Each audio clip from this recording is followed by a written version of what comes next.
They will create countless jobs, expand investment and commerce, reduce our trade deficit very substantially, promote fairness and reciprocity, and unlock the vast opportunities for growth. In the United States, these deals are a game changer for our farmers.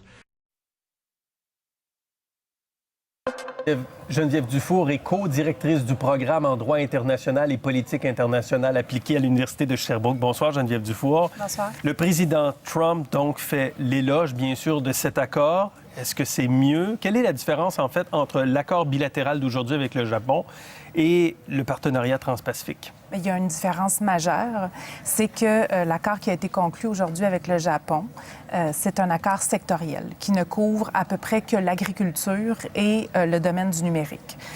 Le partenariat transpacifique auquel les États-Unis étaient partis au début était quand même un accord, on appelle ça un méga accord de libre-échange, qui couvrait 12 pays et qui couvrait à peu près tous les secteurs du libre-échange. Mais est-ce que le président a raison de dire « Moi, je pense que ces accords sectoriels sont bien mieux que d'avoir un gros accord à 12, un gros partenariat transpacifique ». C'est ce que le président Trump pense et c'est ce qu'il veut faire de plus en plus. Faire des accords sectoriels. Pourquoi? Parce qu'il veut faire en sorte que sa balance commerciale, il puisse la réguler à la pièce. Or, c'est impossible. C'est illégal de faire des accords sectoriels. Ce qu'il faut comprendre, c'est que les accords de libre-échange, ce sont des exceptions à une règle du commerce international qui est la règle de la nation la plus favorisée. À l'Organisation mondiale du commerce, ce qu'on dit, c'est que les États doivent donner les mêmes avantages, les mêmes concessions à tous les autres membres de l'OMC, sauf s'il y a une exception. Et conclure un accord de libre-échange, c'est une exception. Mais pour que l'accord de libre-échange puisse réellement constituer une exception, il faut qu'il respecte des conditions de forme et de fond. Et une des conditions de fond, c'est de libéraliser l'essentiel des échanges. Ce qui signifie qu'un accord sectoriel ne peut être une exception au principe de la clause de nation la plus favorisée. C'est très intéressant parce que l'accord de libre-échange en soi, vous le décrivez comme étant une exception. À l'intérieur du mot libre-échange, il y a plein d'exceptions qui ne sont pas tout le temps du libre-échange parce qu'il y a quand même toute une entente de tarifs douaniers qui demeure entre les deux pays. Je regardais aujourd'hui, le déficit commercial sur les biens, c'est 67 milliards de dollars américains. Et l'élément central de ça, c'est l'automobile et ce n'est pas dans l'accord. Tout à fait, effectivement. Donc, l'entente ne prévoit pas d'entente sur l'automobile. Oui. Donc, il sert à quoi cet accord-là exactement aujourd'hui?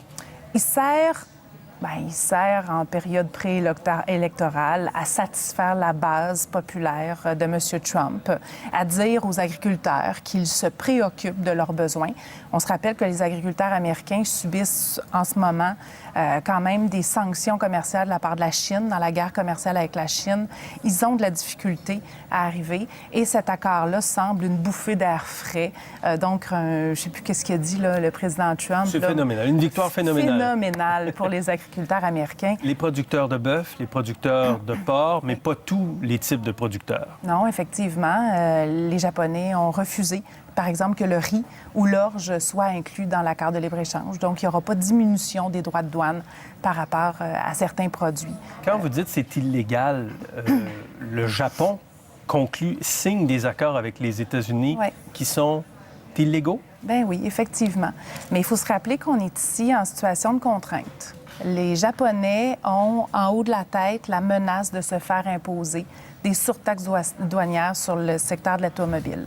Donc, ce qu'ils décident de faire, c'est de conclure un accord avec les États-Unis. Après ça, une fois qu'on dit que c'est illégal, vous savez comme moi que qu'est-ce que ça veut dire? Ça veut dire est-ce qu'il va y avoir des conséquences? Il faut qu'un pays décide de porter plainte. Il va falloir qu'un pays porte plainte devant l'Organisation mondiale du commerce sur la base du fait que cet accord de libre-échange-là est illégal, détourne le commerce international, ne respecte pas les conditions de fond. Est-ce que ça va se faire? On ne sait pas. Et donc, ce système de régulation du commerce international marche pas très bien aujourd'hui, là. C'est le président Trump qui impose son rythme. Oui, malheureusement. On est vraiment en train d'assister à une redéfinition des rapports de force, des méthodes de négociation commerciale. Tout ce qu'on fait depuis 1947 est en train, en ce moment, d'être revisité par le président Trump. Et c'est un exemple flagrant, là, le fait qu'on conclut un accord sectoriel. Quels sont les effets sur le Canada qui a signé le partenariat transpacifique? Oui.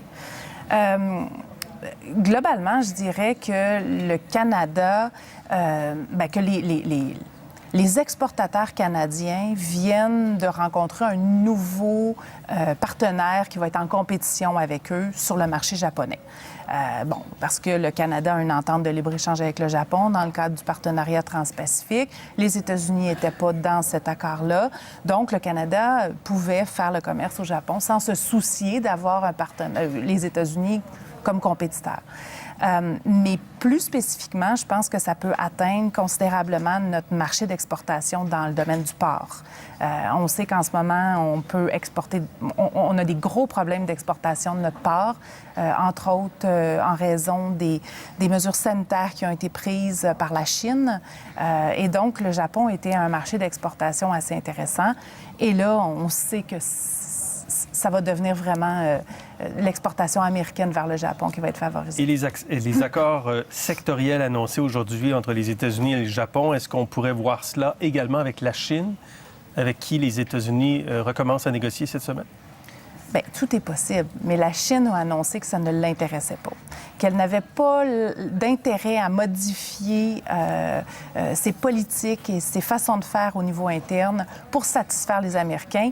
Et on sait que la Chine ne réagit pas tout à fait de la même façon face aux États-Unis depuis quelques mois, alors que le Japon a reçu M.